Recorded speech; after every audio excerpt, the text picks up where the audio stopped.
Okay, this is another hangout, private hangout, and I'm going to be doing this for a while because I'm on my computer. Normally, you all see me with my videos, and I'm recording from my phone with a screen recorder.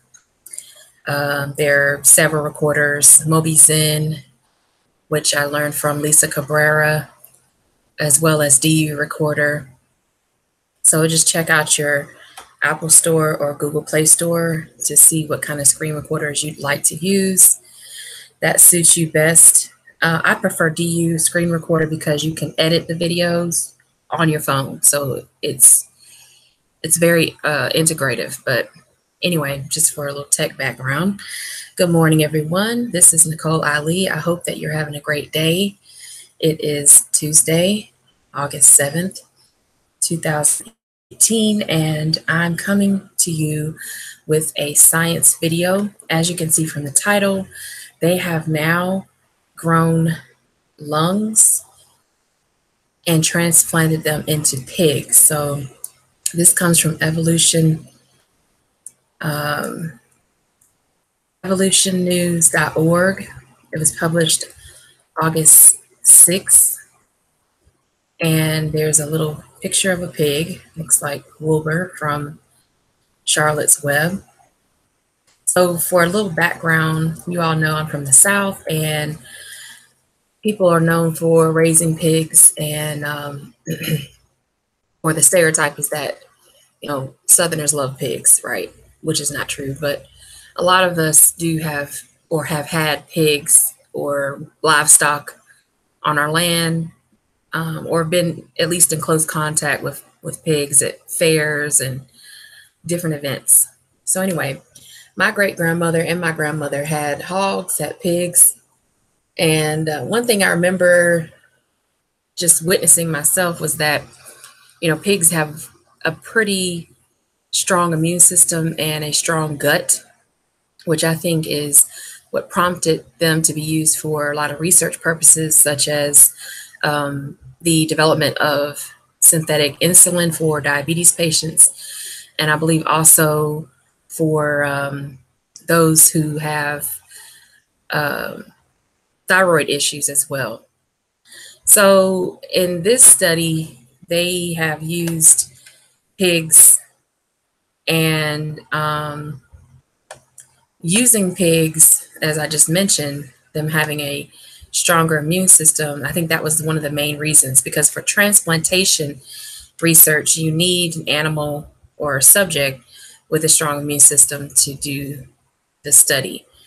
So that's my little background. Another thing is I give respect to Shahrazad Ali in letting us know that it's not good to eat swine, to ingest anything that would be originating from swine. And I'll give you more information about that after I go through this article and give some of my commentary.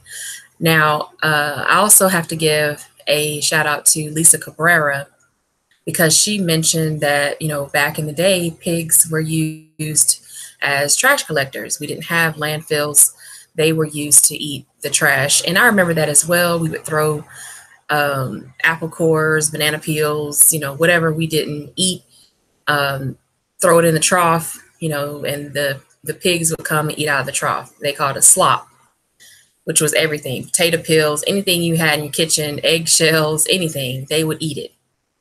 And it just never made sense to me why we would eat the pig after they're eating all this trash. But, you live and learn, and I've learned that it is not an animal to be ingested. However, they're using pigs now to successfully, as they say, successfully transplant these lungs into pigs.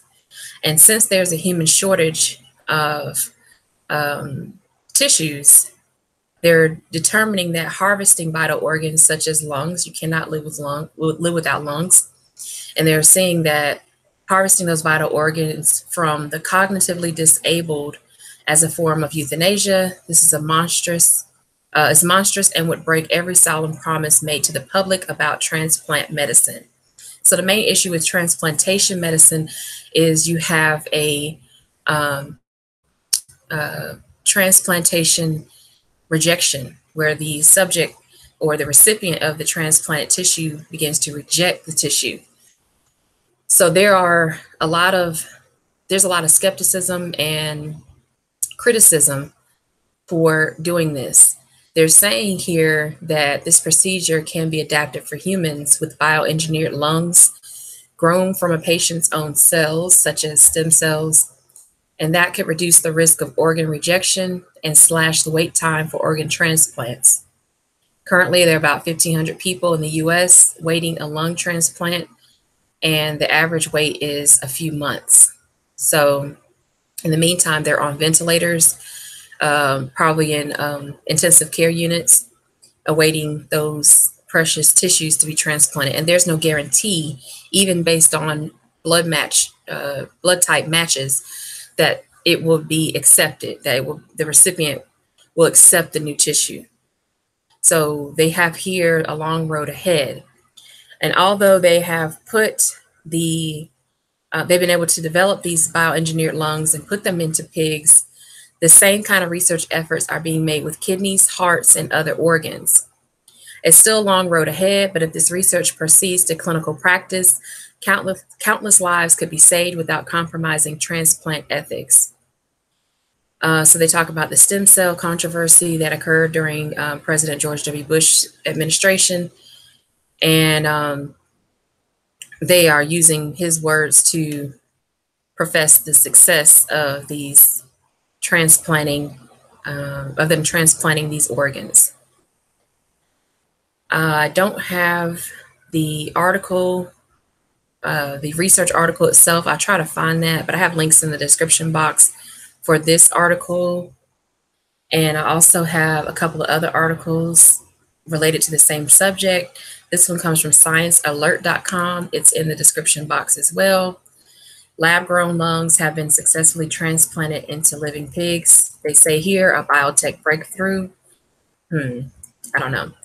But the paper is linked in this article. So on Wednesday, researchers from University of Texas Medical Branch published a new paper in the journal Science Translational Medicine. In that article, they detail their latest milestone along the path to creating lab-grown lungs for humans that they can now successfully transplant into the pigs. So they created a 4-lung scaffold by removing all the cells and blood from the pig's lungs using a mix of sugar and detergent. This left them with just the proteins of each lung, essentially its skeleton. Then they placed each scaffold in a tank containing a mix of nutrients. Then they added cells from the recipient's pig's own lungs to each of the scaffolds and let the lungs grow for 30 days. Finally, they transplanted the 4 lab-grown lungs into the 4 recipient pigs.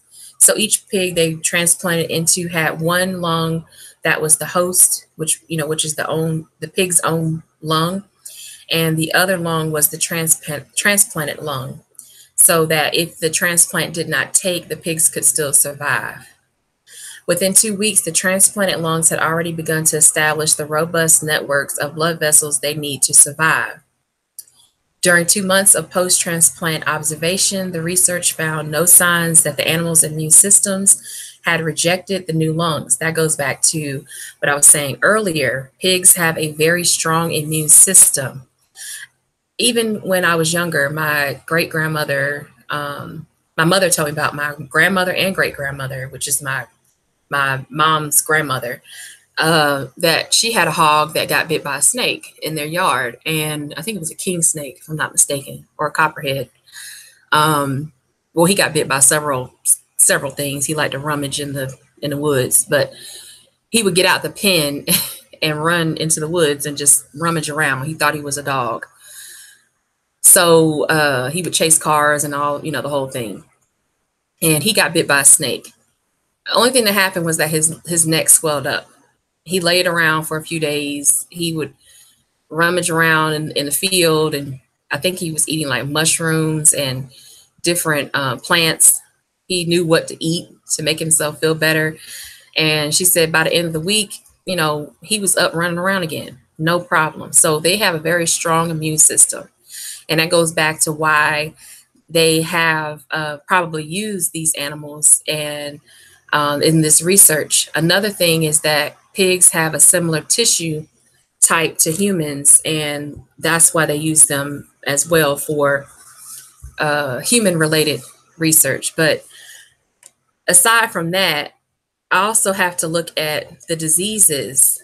You know, this is not a happy story. This doesn't end with a happy ending. Um, oh yeah, it's great. They have these transplanted lungs, and I want to see the long-term studies to see how well these pigs do later on in life.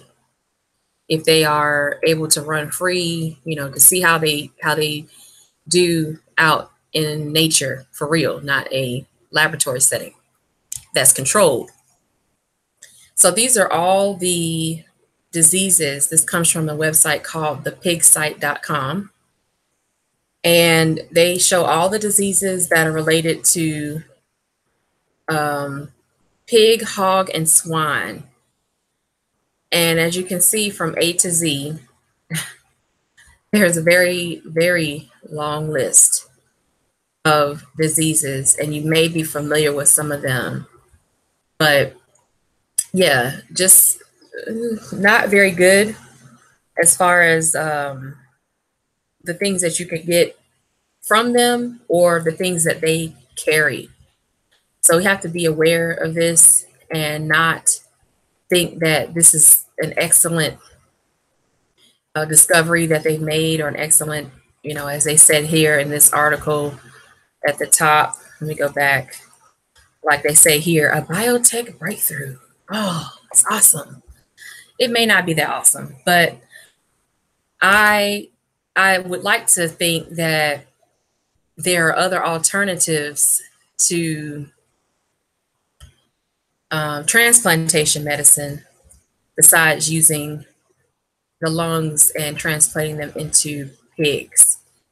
This is the article itself where the information came from. They have a full text version. I don't have access to that, I don't think. Let's see. Maybe I can find it. No. So I can't get that, but it's okay, no problem. If you want access to it, you have to become an AAAS member, AAAS member. I don't think they may have a subscription, but I don't know how much it is. But you have to become a member, activate your account, and then you could see the full text PDF. But you know how I am, you know how I do. So I'm not going to be too much longer. I apologize for, you know, going on a little bit too long.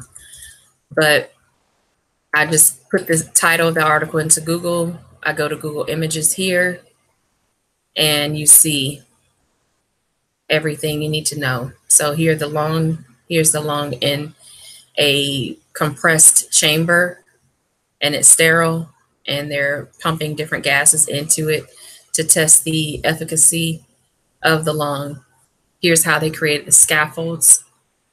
They have the scaffold, which is the bronchi of and trachea of the lungs, the backbone of the lungs itself.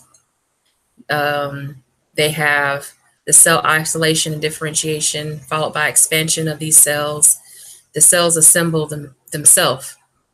So this is self-assembly because the cells already know what they're supposed to do. They culture and mature these cells and tissues outside of the animal ex vivo. So that's outside of a living animal. They notice higher level tissue function, meaning that there's gas exchange of CO2 and O2 back and forth. The lungs have regenerated, and then that is what they put onto the scaffold that was prepared. So this is how they have done this. This comes from the European Respiratory Review, which is an older article, but it still gives an idea of what they have done. Here's another image of their figures indicating how they have induced gas exchange and how they've done the transplantation here at the bottom in the pigs. I would like to know how old the pigs are. That was another question I had.